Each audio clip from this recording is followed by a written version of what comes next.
Well, I look at all these assets and the real question is there something better?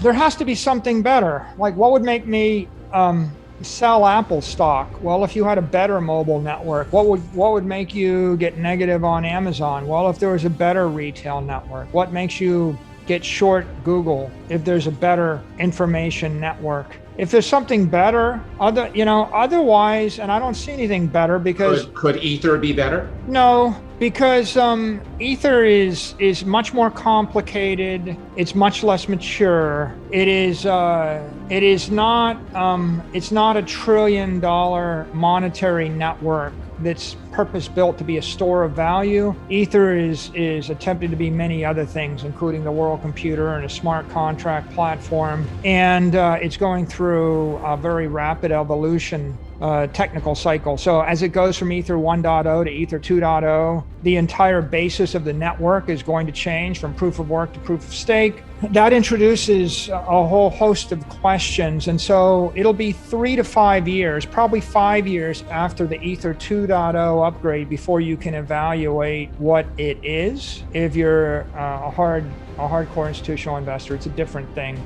I think that if you want to characterize crypto universe, you have one thing, Bitcoin, which is the dominant $1 trillion crypto asset network. It's in essence, if God created gold in cyberspace, he would have created Bitcoin. It's gold in cyberspace, but it's got none of the liabilities and defects of gold. It's an encrypted block of sunlight. You can move it at the speed of light. You can program it with 1 million transactions a second. You can use it as the base layer for the 21st century economy. It's completely transparent.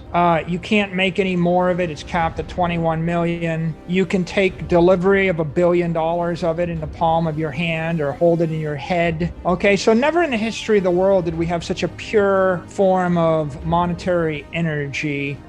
Should I be concerned that in theory, in their own way, governments could shut it down? How about too many miners in China, hash power, all some things that people bring up as potential challenges? Well, once you understand it, you start with the observation that it's the most successful digital network in the history of the world, okay? It went from 0 to $1 trillion in 12 years. Google took 22 years, okay? Amazon took 24 years. Apple took 42 years. Microsoft took 44 years, right? So this is the most successful thing ever unleashed in the history of humanity from an economic point of view. So then the thought is, well, it seems like it's too good to be true. It's that good. Okay, well, will it be banned? Will it be copied? Will it be hacked? That's the question. In 12 years, it's never been hacked, right? It's been tried a gazillion times. No one managed to hack the underlying blockchain. It's the most secure database network on Earth ever invented, primarily because it is this decentralized network of SHA-256 ASIC miners. And I was just going to mention that.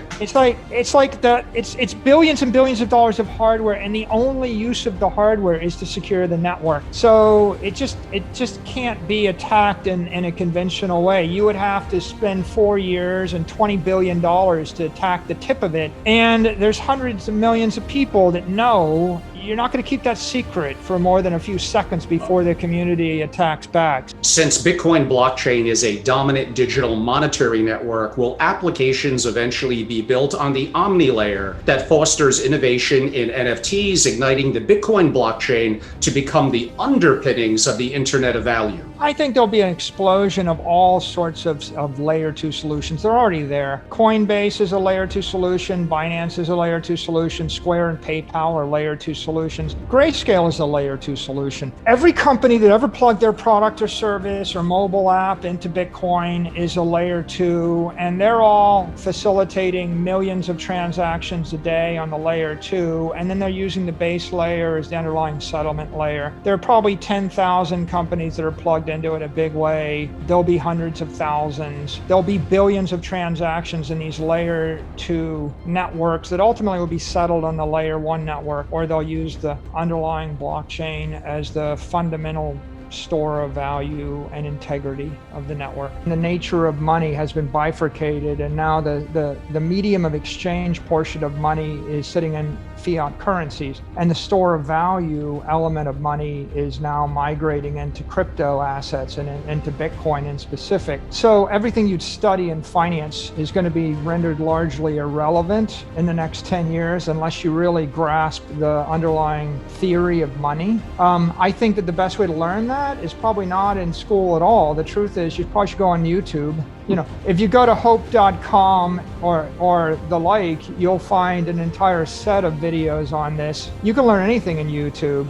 A lot of university courses are 10, 20, 30, 40 years behind the times, and there's a lot of inertia in them. But if I told you that somebody invented something 10 years ago that obsolesced 50 to 90% of the finance industry in the last decade, you would say, what is that thing? Inflation is a vector, which means that I can track the inflation rate of houses. It's 11% this year. I can track the inflation rate of luxury houses in Palm Beach and beachfront property. That's somewhere between, it's 25% in Palm Beach, it's 50% in the Hamptons. I can track the inflation rate of assets like shares of stock or bonds. The inflation rate of the S&P is 39%. So people tell themselves, oh, that's not inflation, that's return. This year, you had hyperinflation in assets, you had no inflation in consumer goods. But rich people tell themselves, I'm a genius, I bought assets that went up 39%.